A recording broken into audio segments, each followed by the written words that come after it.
सबसे पहला चैप्टर जो लेंगे हम पॉलिटिकल एंड सोशल लाइफ से लेंगे। आपका chapter first political social life का है, वो है इक्वालिटी। ओके, इक्वालिटी आप सभी जानते हो समानता, अगर हिंदी में इसका एक्चुअल मीनिंग है तो समानता। अब सिंस आपका पॉलिटिकल सोशल लाइफ में ये इक्वालिटी टॉपिक है, तो सिर्फ समानता ही इसका एग्जैक्ट नहीं होगा in terms of political sense. Okay, equality means in political life equality means of equal opportunity as well as equal status। फिर से मैं बोल रहा हूँ, equal opportunity as well as equal status जब किसी भी सिटीजन को मिलता है तो उससे हम बोलते हैं इक्वालिटी। इतना समझ में आया? ओके, नाउ जो हमारा नेक्स्ट टॉपिक है, व्हाई इज इक्वालिटी ए की feature of democracy. Okay, equality एक बहुत ही की रोल प्ले करती है डेमोक्रेसी में। सबसे पहले हम बात करते हैं डेमोक्रेसी। डेमोक्रेसी क्या होती है? Democracy is the rule of the people. अब rule of the people means एक ऐसी फॉर्म ऑफ गवर्नमेंट जहां पर किसी भी कंट्री के पीपल्स, वहाँ की जनता ये डिसाइड करती है कि उनका लीडर कौन होगा। They have all the right to elect their leaders.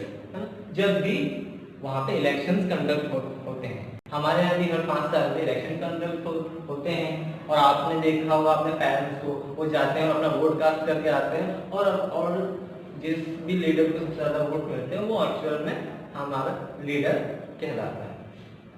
सो इससे फर्क है, इससे मतलब डेमोक्रेसी में होता है, डेमोक्रेसी से का फायदा ये है कि जो पीपल जो चाहते हैं, जिस इंसान को चाहते हैं कि वो हमारा लीडर बने, वो इंसान लीडर बन सकता है।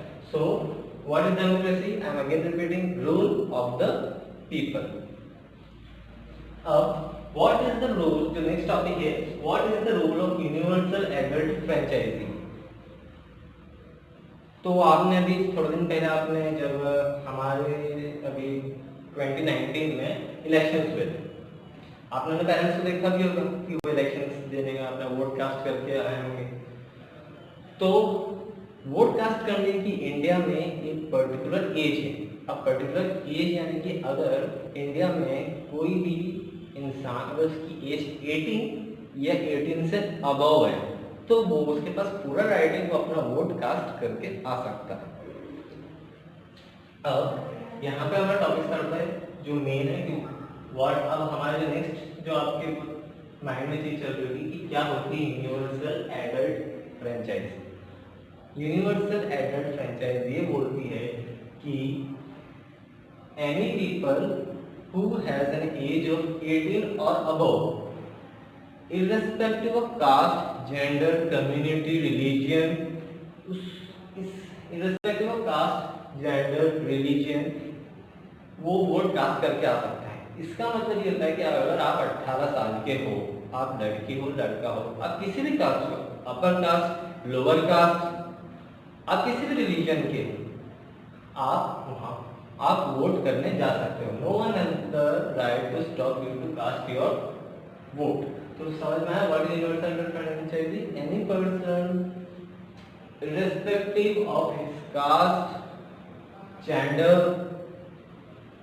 community, religion, अगर वो 18 इयर्स का है तो अपना वोट कास्ट करके आ सकता है। अब वो क्या रोल प्ले करती है यूनिवर्सल एडल्ट फ्रेंचाइजी? इससे होता है कि डेमोक्रेसी में क्या रोल प्ले करती है यूनिवर्सल एडल्ट फ्रेंचाइजी? इससे होता है कि सब यहाँ पे हम हमारे कॉन्स्टिट्यूशन में हमने ये बताने की कोशिश करी है कि एवरीवन इज इक्वल। या तो ऐसा नहीं है कि सिर्फ रिच पीपल ही वोट कर सकते हैं, नहीं, अगर ज़्यादा पुअर पीपल, गरीब जो इंसान है वो भी वोट कर सकते हैं, अमीर इंसान वो भी वोट कर सकते हैं, किसी कोई भी कम्युनिटी का हो इंडिया में वो भी वोट कर सकता है, कोई भी जेंडर का इंसान हो वो भी वोट कर सकता है। तो कहीं ना कहीं ये भी क्या रोल प्ले करती है कि एक तरीके से ये हमारे कॉन्स्टिट्यूशन को शो कर दे कि हम लोग किसी भी इंसान को हम भेदभाव या डिस्क्रिमिनेट नहीं करते हैं।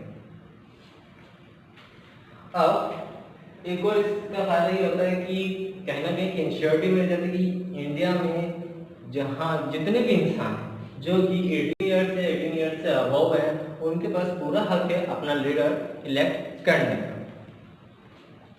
अब जो नेक्स्ट फॉर्म्स है, जो नेक्स्ट टॉपिक है, what are the different forms of inequality that exist in India. कि हमने भले चैप्टर के हेडिंग सबसे पहला वर्ड हमने इक्वालिटी पढ़ा, फिर हमने डेमोक्रेसी का पढ़ा कि हम इलेक्ट कर सकते हैं अपना लीडर, हमने यूनिवर्सल एडल्ट फ्रेंचाइजी के बारे में पढ़ा कि यहाँ पर 18 ईयर्स है और 18 ईयर्स से अबव है तो आप वोट कास्ट कर सकते हैं।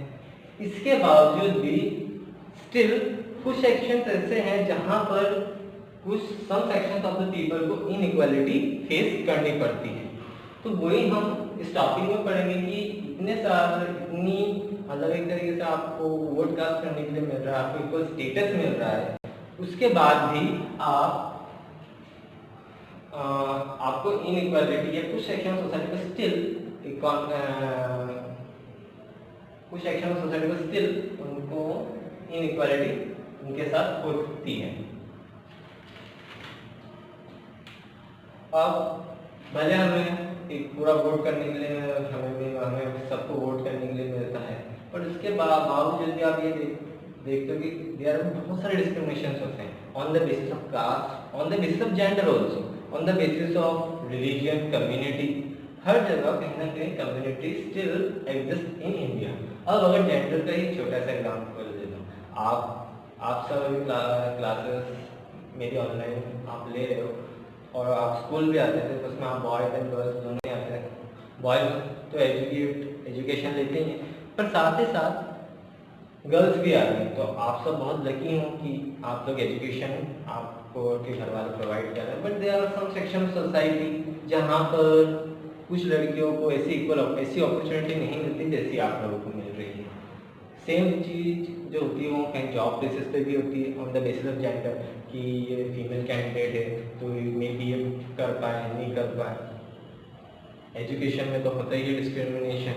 साथ ही साथ आप अगर रिच एंड पुअर के बेसिस पर अगर हम इनइक्वालिटी देखें तो rich is getting richer and richer and poor getting poor and poor. तो यहाँ भी इनइक्वालिटी, क्योंकि यहाँ पे रिच जो पीपल्स होते हैं उनको तो इक्वल अपॉर्चुनिटी मिल रही है और इक्वल स्टेटस मिल रहा है, पर लेकिन क्या ऐसा स्टेटस पुअर पीपल्स को मिल रहा है? नहीं।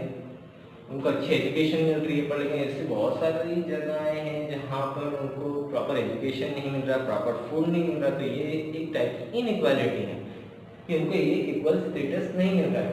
भले ही हमने उनको वोट करने के लिए हमने उनको इक्वालिटी स्टेटस दिया है कि हाँ आप वोट कर सकते हैं, बट इसके बावजूद हमारे कॉन्स्टिट्यूशन में ये बोला गया कि everyone is equal can give vote. इतनी बड़ी जिम्मेदारी वो ले सकता है कि वो अपना लीडर चुन सकता है, पर लेकिन उसको equal opportunity as well as equal status नहीं मिलता। एजुकेशन में भी होता है, आप लोग अच्छे घर से हो तो आपको एजुकेशन मिलती है, but still there are some kids, बच्चे ऐसे हैं जिनको प्रॉपर एजुकेशन नहीं मिल रही। तो इसमें आगे हम पढ़ेंगे कौन कौन से डिफरेंट फॉर्म्स ऑफ इनइक्वालिटी थी जो आज भी इंडिया में एग्जिस्ट कर रही। तो उसमें सबसे पहला जो कॉमन इनइक्वालिटी देखी जाती है वो देखी जाती है कम्युनिटी बेस्ड जो इनइक्वालिटी बेसिकली हम दो हिस्सों में बांट सकते हैं, एक based on the religion, second one is based on the caste. Religion as different religion, तो वहाँ हो सकता है कि कुछ जगह पर उनको इक्वल अपॉर्चुनिटी इक्वल स्टेटस ना मिलता। अगर हम कास्ट के हिसाब से देखें तो upper caste and lower caste में हमेशा कॉन्फ्लिक्ट होते हैं कि अपर कास्ट को ज़्यादा अपॉर्चुनिटीज दी जाती है, लोअर कास्ट को बैकवर्ड क्लास के तहत उनको कोई अपॉर्चुनिटी नहीं मिलती, उनको कोई इक्वल स्टेटस नहीं मिलता है। So this is the first kind of discrimination on the basis of community, caste and the religion. Second आती है इनकम, जैसे थोड़ी देर पहले रिच पीपल्स, उनको इक्वल अपॉर्चुनिटी मिलती है, अच्छे स्कूल्स कॉलेजेस, उनको अच्छी मेडिकल फैसिलिटीज मिल सकती है। बट जो पुअर पीपल्स हैं क्या वो अच्छे हैं, मेडिकल फैसिलिटीज अवेलेबल हो सकती हैं उनको? नहीं, उनको इनफैक्ट प्रॉपर फूड भी अवेलेबल नहीं होता है, not even proper medical facilities, बहुत दूर की बात है।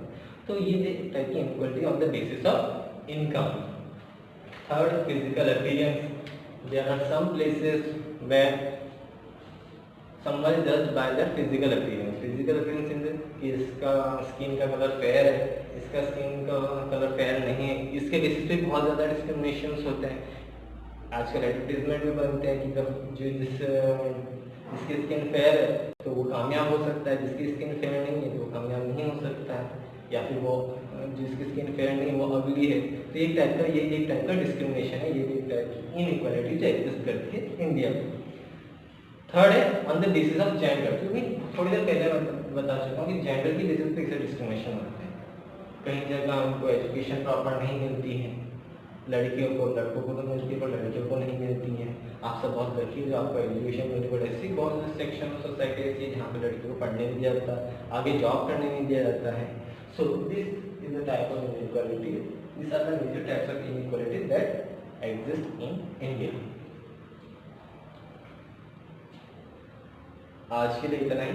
नेक्स्ट टॉपिक आप इसको एक बार अच्छे से सुनिएगा और 2 से 3 बार सुनिएगा, इसमें कोई डाउट हो तो बिल्कुल आप पूछ सकते हैं।